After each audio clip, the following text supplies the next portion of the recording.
Hello guys, Lit here. So we got a big patch for Poe2 and GGG have a reveal for it yesterday. So on the patch 0.2 and we got bunch of stuff. So we got new classes, new ascendancies, and we also got a lot of unique. There's a lot of rework on the endgame. We got new maps and all that stuff. So there's a lot of things. And overall, I think the patch is really interesting. And I am excited for the patch. And the patch will live on like next week. But this video will not be a summary for that reveal. I think there's already a lot of people making a video about that one. And we don't even get a patch note yet. So probably have to wait for the patch note to get like most of the picture. And this video will talk about a new ascendancy, specifically Lich. So Lich is a third ascendancy for the Witch class. So this will be somewhat like a theory crafting video because I think this ascendancy is pretty interesting to play minion with. So the plan is playing a minion, probably sniper or reaver, and maybe frost mage. And this is because we are not infernalists, we're going to lose a lot of spirit. So using a minion that have low spirit reservations is kind of makes sense. And the reason why I'm excited for the ascendancy is because number one is Rapture the Soul, and this basically said curse enemy killed by you or your allies, and minion is your ally, in your presence have 33% chance to explode, dealing a quarter of the maximum life as chaos damage. And for people from PoE1, this is basically a Prophet Bloom, but a little bit additional requirement because of the presence wording here. So there's a few wording that are very important. Number one is presence. I think the area is pretty big based on like the early access. All your scepter have the presence part. When you have a scepter that says that allies in your presence gain some damage, ally in your presence get something, and this is basically the presence that we're talking about. I think the AoE is pretty big. I don't think this is going to be a big deal, but maybe it can be. And another wording that are very important is the cursed enemy. So the enemy has to be cursed. So curse is like flammability, frostbite, vulnerability, and all that stuff. And there's a multiple way we can apply the curse. Either we can cast it manually or we can use blasphemy, but blasphemy does cost 60 spirit, which is make me not really sure did I want to go that route or not. Like I said before, we are not infernalists, so we're going to lose a lot of spirit. I'm not sure I want to spend 60 spirit for blasphemy aura, but it's really depending on like, this is one of the things that you kind of have to play around with it and see how it feels. It's an option. And the problem with cursed enemy is there is a mod called hexproof. This is a mod on the monster and also a mod on your map mod. Now the mod on the monster, usually on rare monster, I don't think that's that big of a deal because rare monster usually the last to die on the pack, so it doesn't really matter if they explode or not. At least theoretically, I don't know exactly how it's going to be, but I don't think that's going to be that big of a deal. But the map mod, that's going to become problematic because that hexproof going to apply to every single monster on the maps, and that's mean you will never able to have this explode. There is a way to mitigate that one, and which is basically a Dominion over Flesh, and this is another note from the Ascendancy. Now Dominion over Flesh and Blackened Heart, I think this is a swapping place, because if you see the small note over here, this is area effect of curses.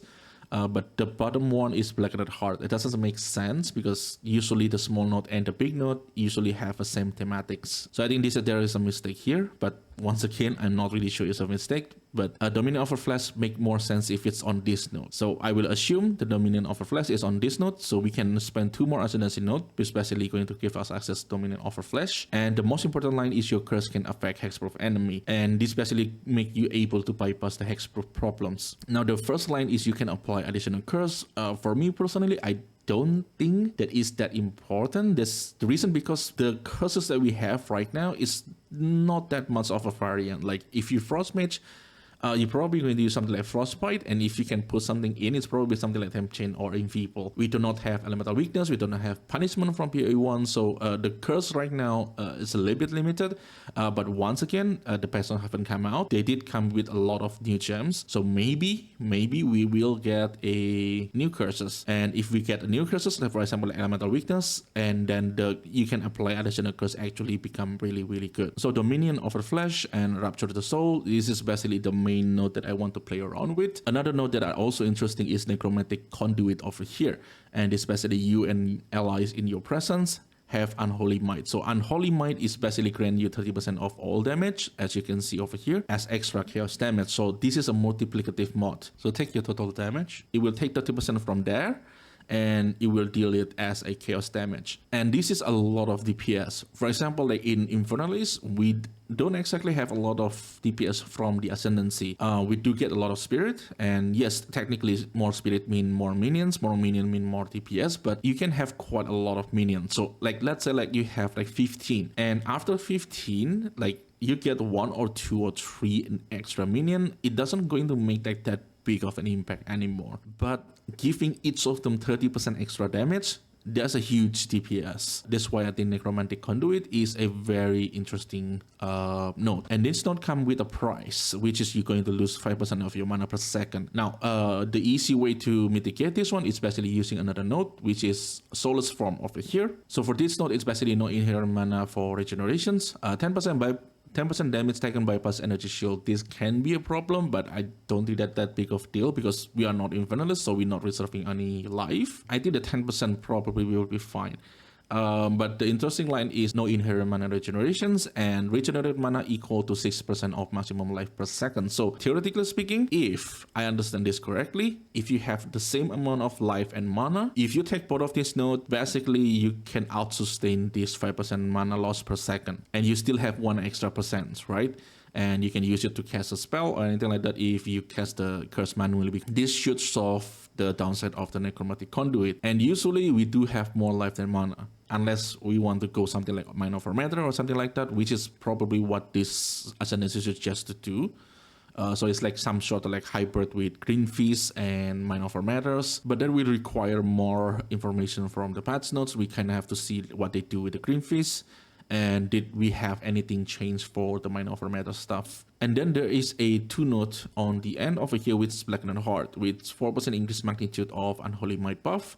You grant per 100 maximum mana. So, and speaking of Mine of Matters, stacking mana probably one thing that we can do on this Ascendancy, because on the bottom here, Blackened Heart, and this is 4% increased magnitude of Unholy Might buff. You grant per 100 maximum mana. So for example, like if you have 2000 mana, that means you have 80% increased magnitude. So from 30%, now it becomes 54% if my math is correct. But this will require you to stack mana, right?